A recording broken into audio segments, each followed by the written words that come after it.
everyone, my name is Georgie and welcome to my video. I want to talk to you today about the price of food, specifically pictures like this one. It's not the only one I've seen, but this is the one that really gave me the boost to make a video like this. So this is a screenshot of a TikTok that somebody saw and took a screenshot of it and posted it into a group that I'm in on Facebook. There was a mixed reaction. There were some people who said I spend a similar amount on produce in my weekly shop, and some who thought it was misleading. I definitely fall into that latter category of thinking that it's somewhat misleading. So basically he went to the supermarket and did two different shops. He spent approximately $70 on fruit and vegetables, and he spent approximately $70 on junk or food. His words, not mine. Now, I wanted to recreate this experiment. Now, I do want to point out what this video is and what this video isn't. I'm not picking on the original poster. I'm not saying that he's misleading you on purpose, even necessarily. And I'm also not trying to disprove his conclusion. His conclusion at the end of his video was that the government should reduce or remove the GST on fruits and vegetables. I'm not saying that I'm for or against that in any way. That's not what this video is about. But I do think it's somewhat misleading, and so I wanted to recreate this experiment and really highlight why I think it's misleading. Reason number one, removing GST. If you look at, I've made some notes. If you look at his price of his produce shop, he spent $72.34. If you remove the GST off that would be $10.85 removed off that. It comes to $61.49. Now, I'm not saying that there aren't families that would be a large amount of money for, but if you look at the way he shopped in his video, that $10.85 was not going to add a considerable amount to his shop. Reason number two was I went and did a virtual shop for the fruits and vegetables. So what I did was I did a shop where I really planned out 5 meals for the week. I'll talk about this in more depth later, but I did a virtual shop just on the same things that he had in his picture. I tried to get the exact same brands wherever I could. In his video, one of the things that he purchased had a pack and save sticker on it, so I just went into the online shop, pack and save online shop, and tried to get the exact same things that he had in his shop.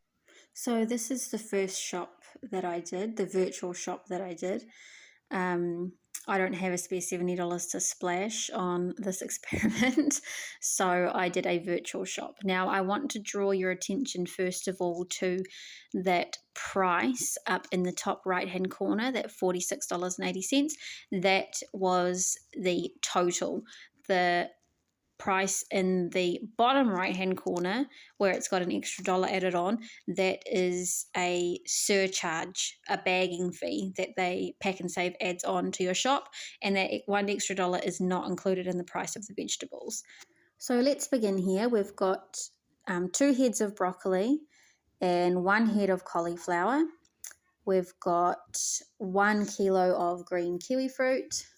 We've got 1.5 kilos of apples, 1 kilo of brown onions, 1 kilo of bananas, a bunch of celery, a bag of spinach. I tried to get as close to the brand that he got as I could.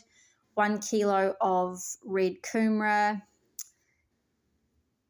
4 kilos of potatoes, and these free-range eggs. They didn't have the kind of free-range eggs that he got in his shop. Same with that bag of spinach. I did my best.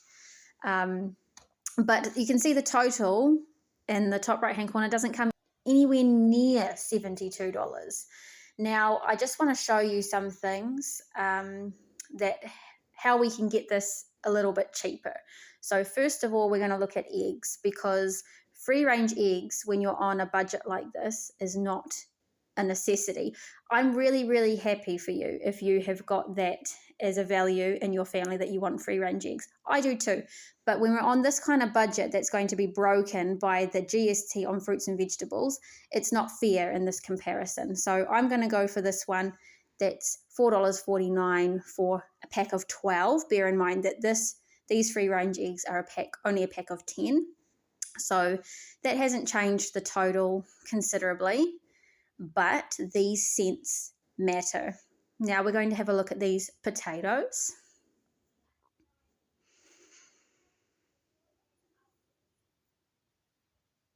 My internet's a little bit slow today.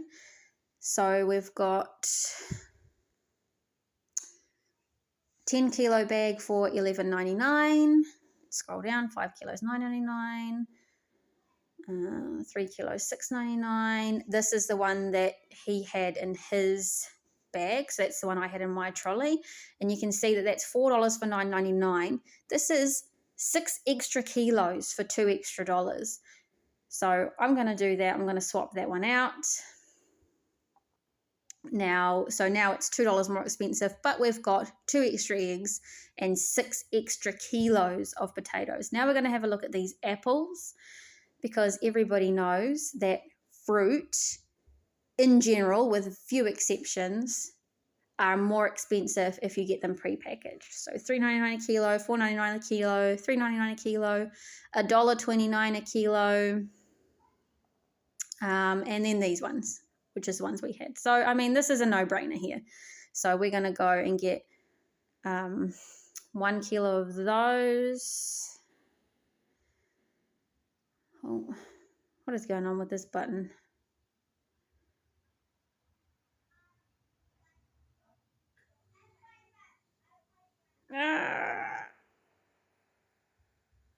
Oh my gosh, this is crazy. Oh, 1 kilo. There we go. 1 kilo. Oh, he actually had 1.5 kilos. I'm not going to mess with that button again. You get the picture, okay?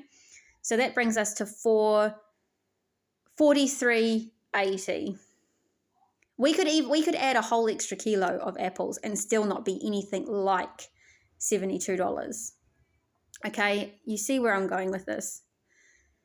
Is there anything else we can fluff with here? Cauliflower. You know, I would be interested to know the price of frozen cauliflower and broccoli, but I actually think I'm going to leave it with that. Just a note about that, those kumara. He had orange kumara in his shop. Orange kumara is almost always more expensive than purple or red kumara. I don't think I've ever seen it cheaper than red kumara, to be honest. And you know what? I'm actually wondering, I might go and dump all of these products, these same 11 products, into a New World online shop.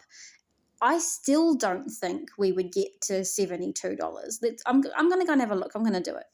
Just super quickly, I just went on New World Shop. I let it pick anywhere in the country that it wanted to, and it picked Victoria Park. And you can see in the top right-hand corner that $58.48 for the exact same 11 products. I don't want to be super quick about this because this is taking too long, but you can see that's still not anything like $72. I will just show you the eggs and potatoes that I got. These were the only free-range eggs that were in stock at this particular New World. And these potatoes are not the same, but I got the closest that I could possibly get. But you can see that we are still less than what his shop would have been with the GST removed at New World, arguably one of the most expensive supermarkets in the country, barring maybe Foursquare. New World is definitely the more premium countrywide supermarket. Reason number 3 why I think it's misleading is that a lot of the things that he bought, you could get cheaper versions of the exact same thing. He went in and he bought kind of more premium versions of everything, and that's not how people on a budget shop. And if you are on a budget that is really going to be made or broken by that extra $10.85 that you would get from removing the GST, then those cents really matter, even when it's a case of just a few cents difference here and there for the same product. Those things really matter when you're on a budget as tight as that. So that's reason number 3 why I think it's misleading. Reason number 4 is that that's not how you shop. Again, if you're on this kind of budget, you don't just rock into the supermarket with your grocery money burning a hole in your pocket and start chucking things in the trolley willy-nilly. You've got to have a plan for your money, and if you don't, that's possibly why your budget is so tight. I'm not judging anybody. I really think what needs to happen here is more education on how to shop and how to cook. And reason number 5 is that the size of the pile of things that you buy is not necessarily indicative of how much food you're going to get. So yes, in his picture, his pile of junk food is considerably larger than the pile of fruits and vegetables. But the pile of junk food really shows you what you see is what you get. That's how much you've got. The pile of produce, if he had done it what I would call correctly, then he would have the basis of meals, of real food, and more actually than you might think. So that brings me to what I've done here. This is the second shop, the actual real life shop that I did, where I not necessarily made a meal plan, I wouldn't say, although that would be the correct way to do it, and that's how I would encourage you to do it. But I definitely had an idea in my mind of some things that I wanted to make. So I'll go through that with you now. Here is my receipt, and I'm going to take a picture of this and put it up so you can pause it and peruse it to your leisure. And here is my meals that I had in my mind. So I spent $74.53 on this food. Now the pile, this is what I'm trying to say, is that the pile doesn't look really all that large. It doesn't look massive, okay? It looks smaller than perhaps his pile of junk food. But I can get at least 6 dinners for my family of 4 out of this.